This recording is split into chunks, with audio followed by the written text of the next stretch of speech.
Ang usapin ay umiikot sa tanong kung si Toby Tiangco ba ay bumaliktad at kung magdudulot ng kaguluhan kapag hindi pabalikin si Zaldico. Ayon sa mga pahayag, ang sentimento ng taong bayan ay hindi nila tatanggapin na hindi maibabalik si Zaldico. Marami ang naniniwala na dapat siyang pabalikin upang harapin ang mga tanong tungkol sa flood control issue at para hindi magduda ang publiko sa sinseridad ng investigasyon. May pag-aalinlangan kung bakit tila may depensa mula sa DFA at iba pang ahensya para kay Zaldico, lalo na kaugnay ng passport. May panawagang kanselahin ang passport bilang pagpapakita ng paninindigan ng pamahalaan. May pag-aalala rin na baka may hawak ng ibang passport si Ko mula sa bansang walang extradition treaty na magpapahirap sa paghahatid ng hustisya. Pinag-uusapan din ang papel ng Independent Commission of Inquiry o ICI at ang paraan nilang pagsisiyasat. Binanggit ang mga pangalan ng ilan sa bumubuo o nauugnay sa ICI gaya ni na former Justice Andres Reyes at former Secretary Babe Singson.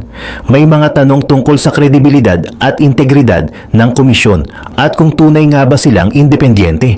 Ipinahayag ng mga nagsasalita na ang ICI ay nakatuon sa proseso sa kung paanong nabubuo ang mga gaps at posibleng modus operandi ng korupsyon kaysa sa pagtutok lamang sa mga individual. Subalit ang publikong damdamin ay hindi mapatahimik sapagkat paulit-ulit na lumilitaw ang mga pangalan ng persons of interest sa social media. Martin Romualdez, Dong Gonzales, Garjola, JJ Suarez at Dilipe. Ang mga pangalan na ito ay nagiging bahagi ng kolektibong pagdududa ng sambayanan. May pagtalakay sa konsepto ng chain of corruption at sa budget insertions bilang bahagi ng posibleng paraan ng katiwalian. Sinabi rin na hindi lamang tungkol sa kung paano na ipasok ang pondo, kundi kung paano ito binudget at kung ano-ano ang posibleng paraan ng korupsyon. May iba na nagsasabing kailangan ng mas malalim na ebidensya upang maipakita sa korte ang mga paglabag. Isinasaad na ang ICI ay nagkakaroon ng pamamaraan ng pagtatanong sa resource persons, ngunit hindi nila ipinapahayag lahat ng ebidensya sa publiko dahil kailangan protektahan ang investigasyon. Ang ilan ay nagpapahayag ng pagkalito at pagkadismaya dahil sa tila mabagal o payapang pag-usad ng proseso at sa mga desisyon kung ano ang ilalabas sa publiko at ano ang hindi. May pagbanggit sa Republic Act No. 11983, ang Passport Act at sa mga provision na maaaring magbigay ng basihan para kanselahin ang passport kapag may national security o iba pang grounds. May mga nagtatanong kung bakit hindi agad kumikilos ang DFA at bakit parang may depensa sa ilang personalidad. Ipinapahayag din ang pangamba na kung hindi kikilos ang mga ahensya, maaaring subukin nila ang pasensya ng sambayanan. Sa mga pahayag ay may panawagan para sa transparency, public lists, audits at transparent ledger ng mga proyekto at bayad. Magiging mahalaga ayon sa kanila ang lifestyle audits at bank records upang ipakita ang disconnect sa pagitan ng sahod ng mga opisyal at ang marangyang pamumuhay na napapansin ng publiko. Binanggit din ang nais na magkakaroon ng live-streamed hearings dahil gustong masubaybayan ng publiko ang proseso at makita ang mga sagot ng mga resource persons ng harapan. May babala mula sa ilang nagsasalita na huwag subukan ang pasensya ng taong bayan. Kapag napuno na ang tiyaga ng publiko, posibleng magresulta ito sa malawakang kilos protesta at pag-aalsa. Ito ay isang paalala na ang damdamin ng mga mamamayan ay seryoso at may kapasidad na kumilos. May diskusyon tungkol sa kung sino ang may kapangyarihan na magsampa ng kaso at humawak ng mga investigasyon. Binanggit ang papel ng DOJ at NBI. At may pag-aalinlangan kung sapat ang pagiging independent ng mga institusyong ito dahil sila ay bahagi ng executive branch. May pag-aalala na kapag ang mga kasamahang ahensya ay nasa ilalim ng administrasyon, maaaring lumitaw ang akusasyon na self-serving o proteksyon sa ilang individual. Sa kabila ng mga paliwanag tungkol sa proseso, hindi nawawala ang paghahangad ng publiko na makita ang hustisya. Ang mga pangalan na paulit-ulit binabanggit sa social media ay nagiging sentral sa diskurso. Ayon sa mga pahayag, kailangang tipunin ang ebidensya na magdudugtong-dugtong ng mga transaksyon, kontrata at individual para magtagumpay sa korte. Ang mga nagsasalita ay muling nagpahayag ng panawagan. Pabalikin si Zaldico, ipakita ang ebidensya at panagutin ang mga sangkot ayon sa batas.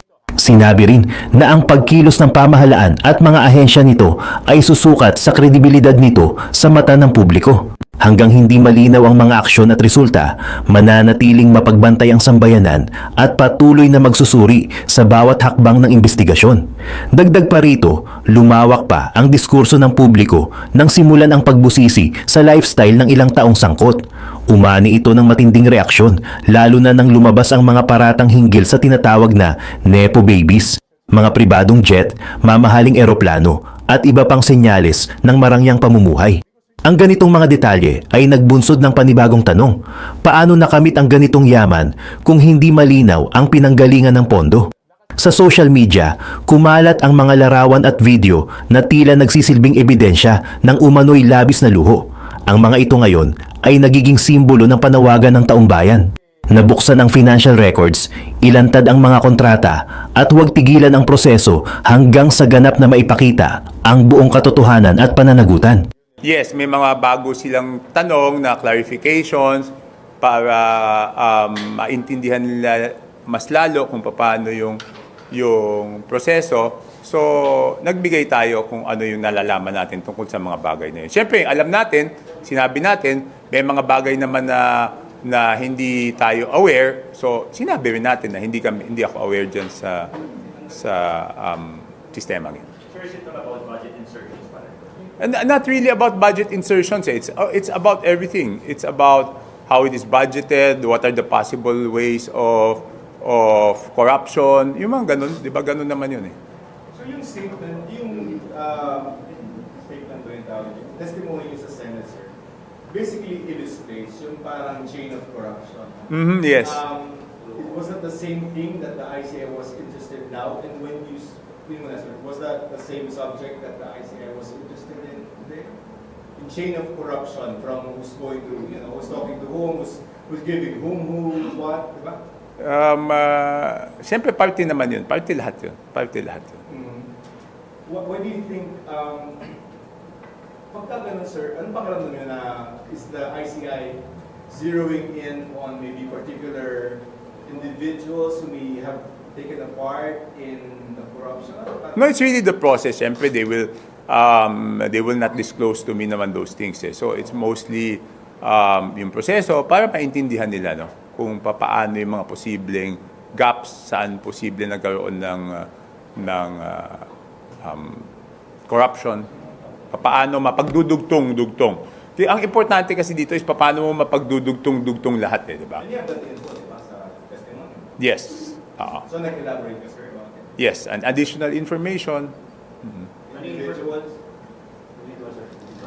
Hindi. It's not really about individuals. It's about the process, kung paano, kumbaga sa ano yung tinatawag ng modus operandi, di ba? Ayun. Hindi naman sinabi ko na naman sa Senate, di ba?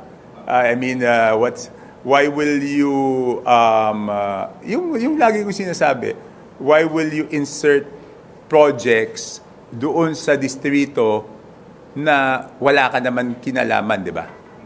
What is your kung wala kang political benefit doon, what is the benefit to you? Di ba? Sir, pinapabalik pa po ba kayo dito sa ICI? Wala pa naman sinabi. Wala pa naman sinabi. Pero yung nature na pagtawag sa inyo, biglaan lang talaga, sir. Hindi. Sinabi sa akin yan. I think, ano ba ngayon? Biyernes, siguro. I think Monday or Tuesday. Sinabi sa akin. So yung ICI is under scrutiny. Number one, yung credibility kasi hindi nakikita ng tao yung investigation.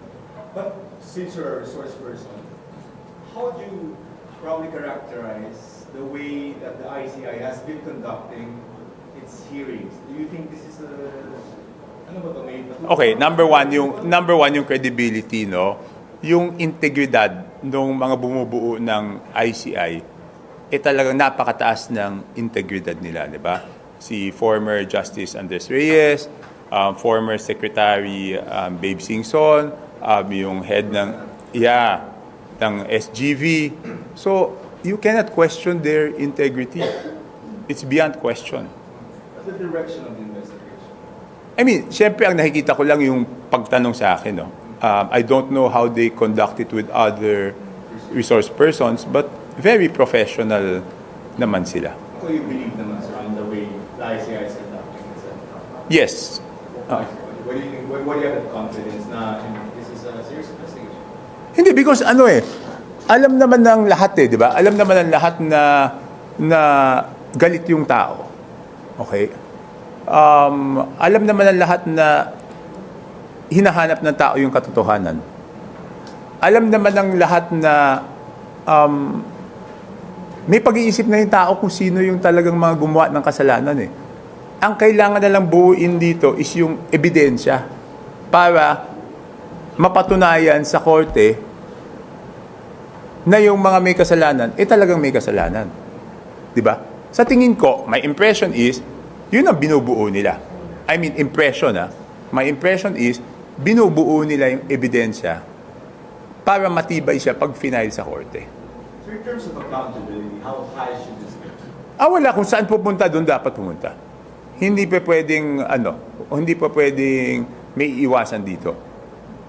Kung saan sila dali ng ebidensya, dapat, yun ang papailan ng kaso. Sure, at the risk of being repetitive, si Representative Ko, hindi ko alam kung nagpa-condemn petition na sila, pero ang call niyo was to cancel the passport. Yes, okay. This I will be very clear, and I hope those in charge in government, especially the DFA, hears this loud and clear. Okay?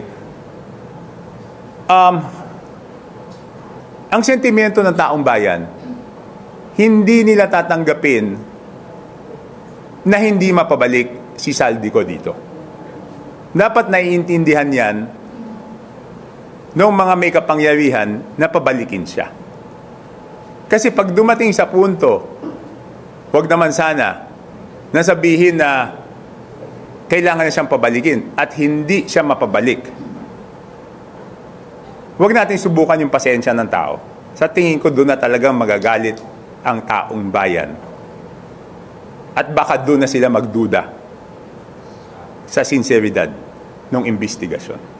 Kaya nga, sinasabi ko, doon sa DFA, may kapangyarihan naman silang kanselahin yung passport Ngayon, ang hindi ko maintindihan, bakit tila DFA o yung ibang mga nasa gobyerno ang nagdedepensa pa kay Saldico kung bakit hindi pwedeng kanselahin yung passport.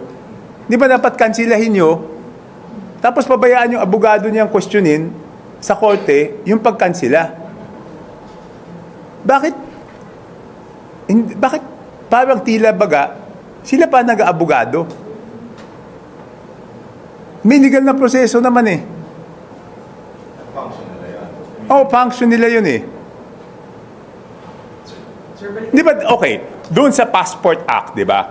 Doon sa Passport Act, RA 11983 yata yun. Tingnan nyo nga, baka mali ako 11983? 983, Passport Act ba yan?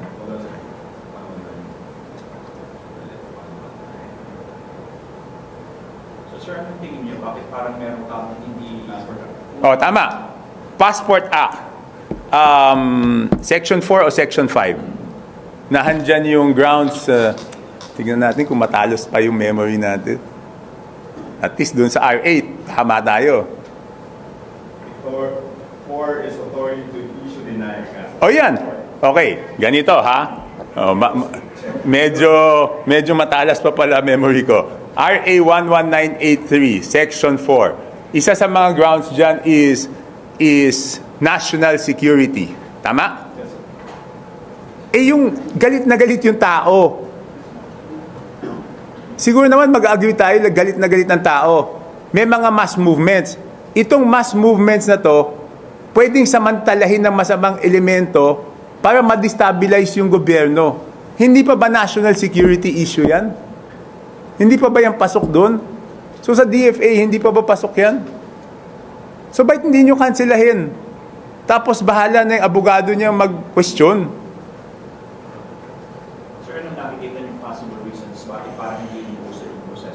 Yung pag-cancel ng passport, hindi ko nga alam kaya nga dapat sagutin ng DFA O ngayon, pag hindi na-cancel yan at hindi na pauwi at nakakuha ng passport sa ibang bansa na walang extradition, willing ba sila managot?